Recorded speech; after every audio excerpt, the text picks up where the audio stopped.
Oh no! What is this? In my worn-out state right after giving birth, I screamed while clutching my phone. After 2 years of marriage, we finally had our child. I had eagerly awaited celebrating the birth with my beloved husband. However, he vanished without a trace just before the delivery. Even when the labor started, I couldn't reach him, and he never showed up at the hospital, even after our daughter let out her first cry. To make matters worse, I received a message from him saying, "I'm tired of living. Please, don't do anything rash." All I could do was pray for his safety, but my husband never returned. And then, 25 years later, I would come to learn the truth in an unexpected way. I, Kathy, got married at 26. My husband, Steve, was 28. We sometimes argued, but that was proof that we were doing well as a couple. We clashed because we cared about each other, and at least I believed that we were supporting each other well. However, 2 years after our marriage, our relationship began to take a turn for the worse. "Hey, these shoes weren't here before, right? Did you buy something new again?" Steve replied. So what? It's my money. I can do what I want with it. "You say that, but you've already spent quite a bit." When I pointed out the new brand name shoes at the entrance, Steve frowned in annoyance and turned away. In truth, Steve had always been a bit loose with money since we started dating. After we got married, we agreed that I would manage all the bank accounts because leaving it to him meant we never had any savings. Despite this, at that time, brand name shoes and sneakers were increasing in our house. When I asked where the money was coming from, he would always evade, saying things like, "I made it from stocks," or "I won at the slot machines." I was worried he might be borrowing from somewhere, but I couldn't confront him strongly. Alongside the growing collection of brand name items, there was another thing that bothered me. Steve muttered in a low voice. You're always restricting me. Don't you trust me at all? Maybe he was fed up with my suspicious gaze. He slouched and disappeared into the bedroom. Seeing him so dejected made my chest ache. What concerned me was the gloomy expression he sometimes showed. The Steve I knew would have been irritated and rebellious towards me, but at that time, he didn't show any of those signs. I'm not satisfied with the money situation, but I'm a bit worried about Steve's attitude. Maybe he was troubled by something at work. Was he shopping to relieve stress? That thought crossed my mind, and I couldn't say more than small complaints. And then, amidst my already existing anxiety, an event occurred that escalated my husband's strange behavior. It happened when I found out I was pregnant. We had talked about wanting children since the early days of our marriage, so I was over the moon. "Hey, the baby is finally coming." Huh? Oh, yeah. That's great. However, Steve averted his eyes from me with a distant attitude. From that point on, Steve started going out more, almost as if he was avoiding me. Not only on days off but even on weekdays, he wouldn't come home until late at night. Eventually, his excuses for business trips and travels increased, and he started staying out overnight more often. "Hey, I understand work is tough, but could you come home a bit earlier? I'm feeling anxious about the first childbirth." But even when I pointed it out, he didn't respond, dismissing it as business dinner or can't hang out with friends once the baby is born. Steve seemed positive about having a child before, but does he realize what it means to be a father? Naturally, I still felt uneasy about this, but it was a fact that once the baby was born, we wouldn't have much time together, so his words made sense.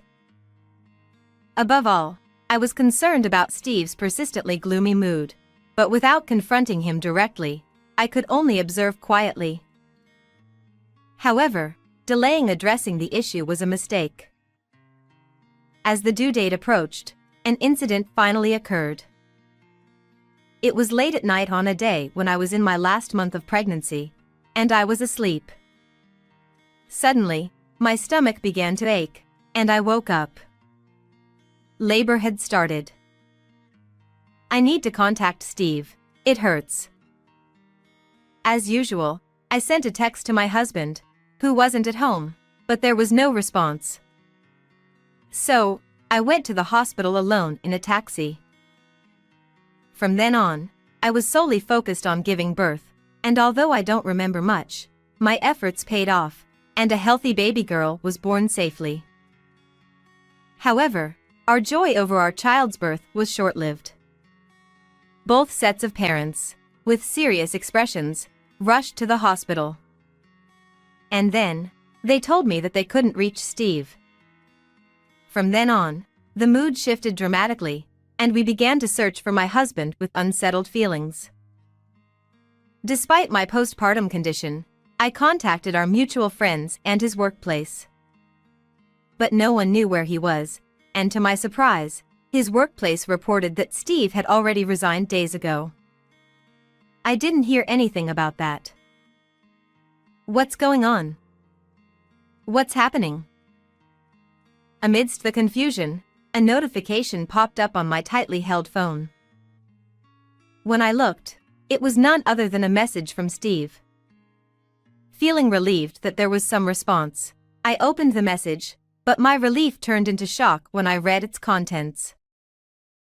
I've been thinking for a while, but I'm not qualified to raise a child as pathetic as me. Living has become unbearable. Please don't look for me. That's what it said.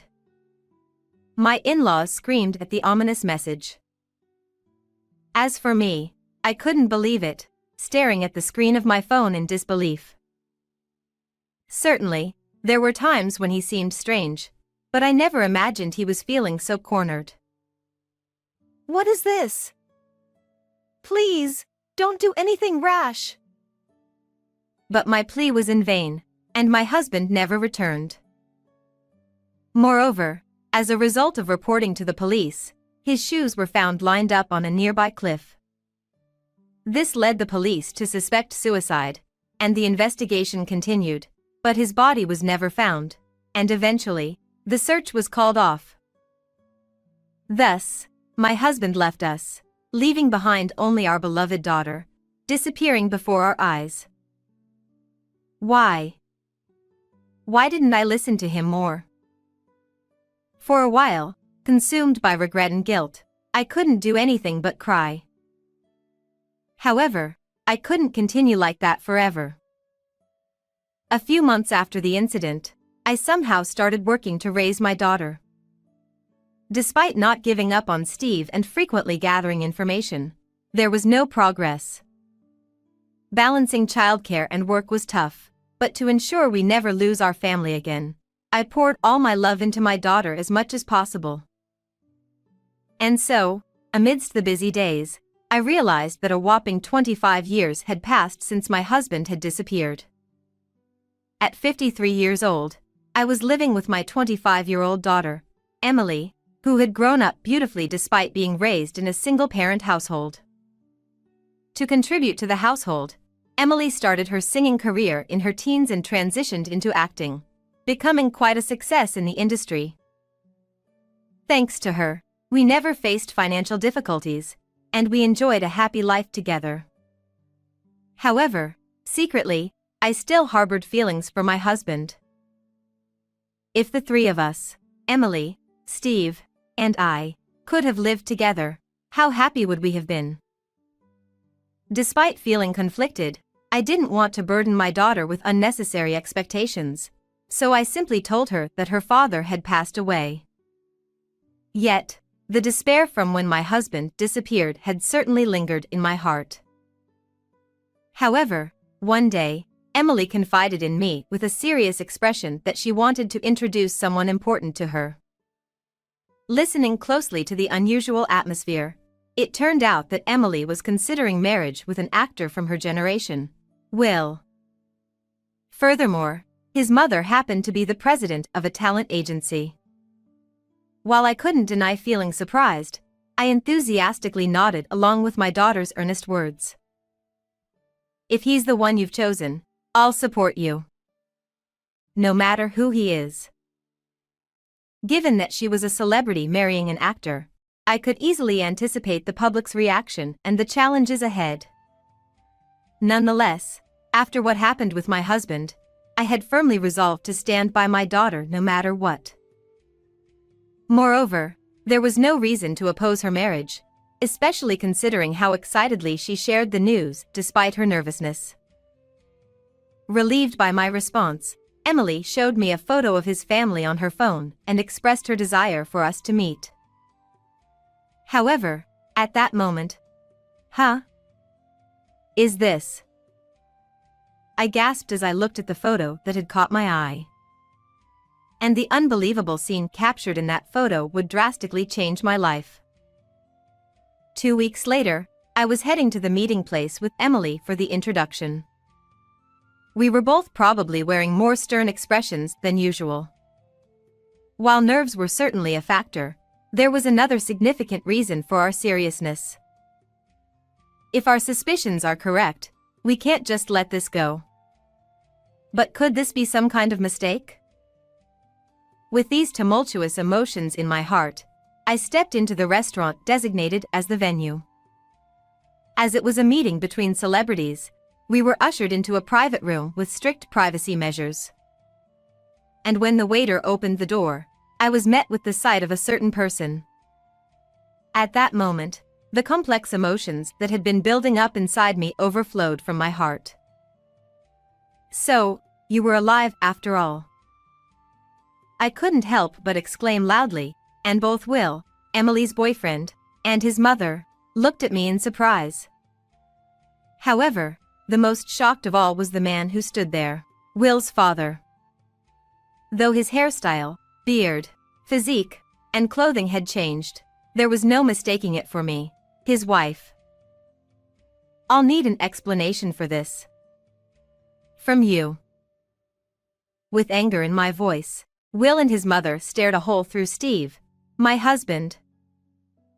As it turned out, the father of Emily's boyfriend, as seen in the family photo she showed me, was none other than my husband, who had disappeared from my life before. While it was a relief to know he was alive, the idea of him being the father of my daughter's fiancé was beyond coincidence. Initially, I considered the possibility of a striking resemblance to someone else, but it seemed my eyes were correct. However, it appeared Steve was intending to play dumb. Well, who are you? What's this about? You're being rude out of nowhere. But his eyes were shifting, and beads of sweat streamed down his forehead. His evident discomfort undeniably confirmed his identity as my husband. It's useless trying to deny it. You can't fool me anymore. I confronted him, my tone growing stronger involuntarily. May I have a little explanation, please? Then, Will's mom, Beth, who had been bewildered until then, opened her mouth, seemingly unable to bear the situation any longer. Though she seemed shocked and struggling to grasp the situation, her calm inquiry revealed her professionalism as the president of a major talent agency. After taking a deep breath to calm myself, I looked her straight in the eye and pulled out some documents from my bag. Steve and I are married, and this is the proof. From there, I disclosed everything about his relationship with me to Will and Beth.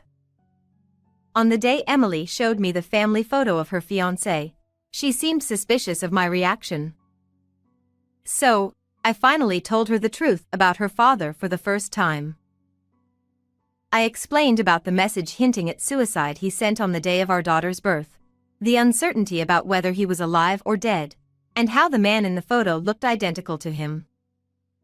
After hearing everything from me, Emily proposed hiring a detective with her own money because she couldn't marry someone with the same father as herself.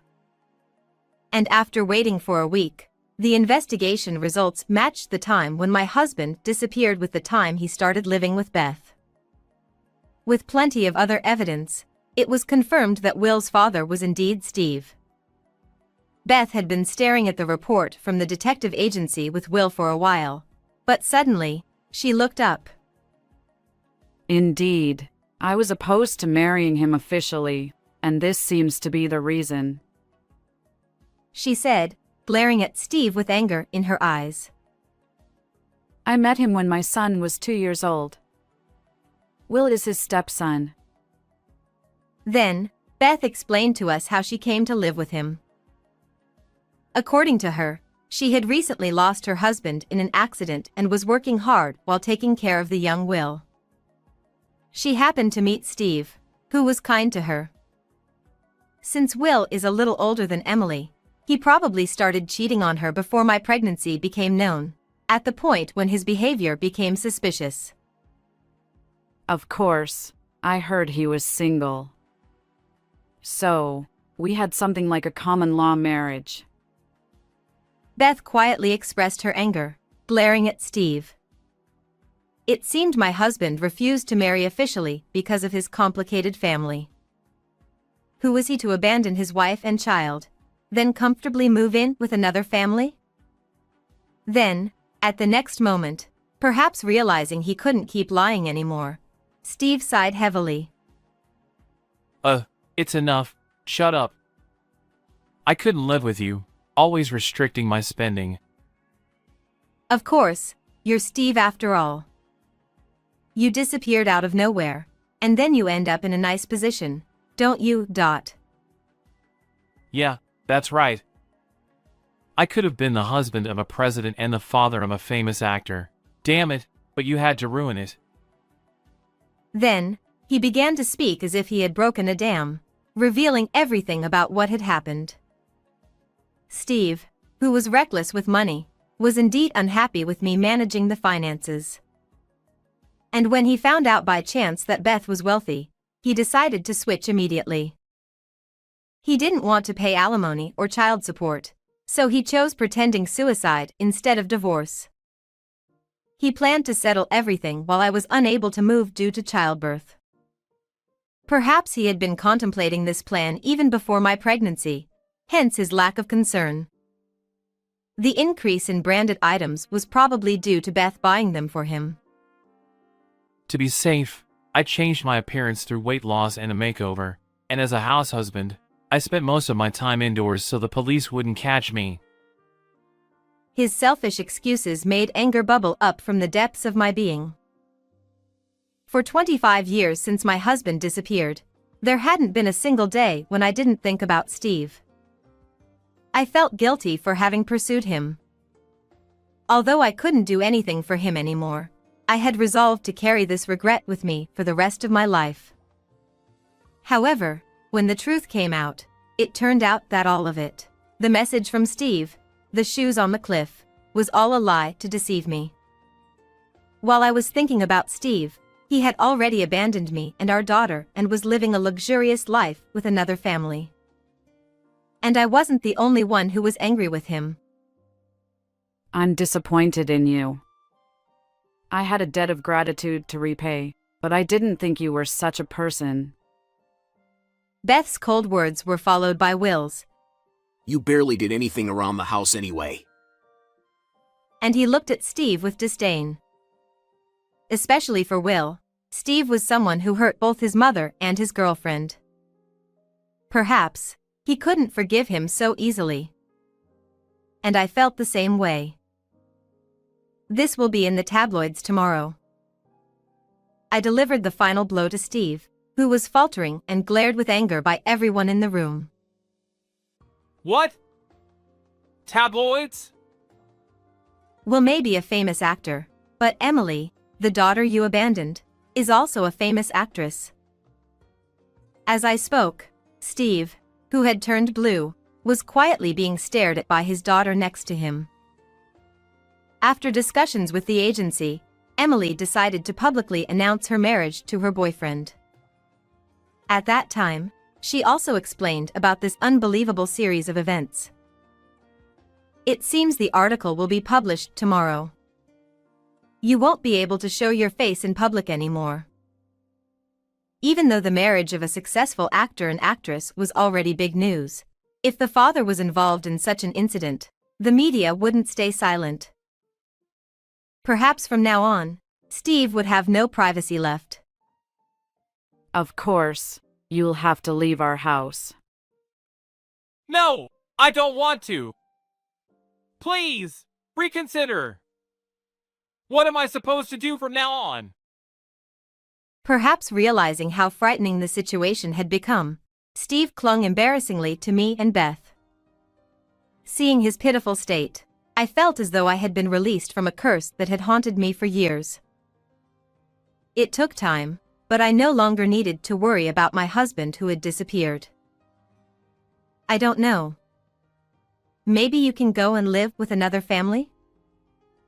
Beth, Emily, Will, and I looked at each other, and leaving Steve behind, we left the place, planning to have another calm meeting somewhere else. Later, after 25 years, I divorced my husband.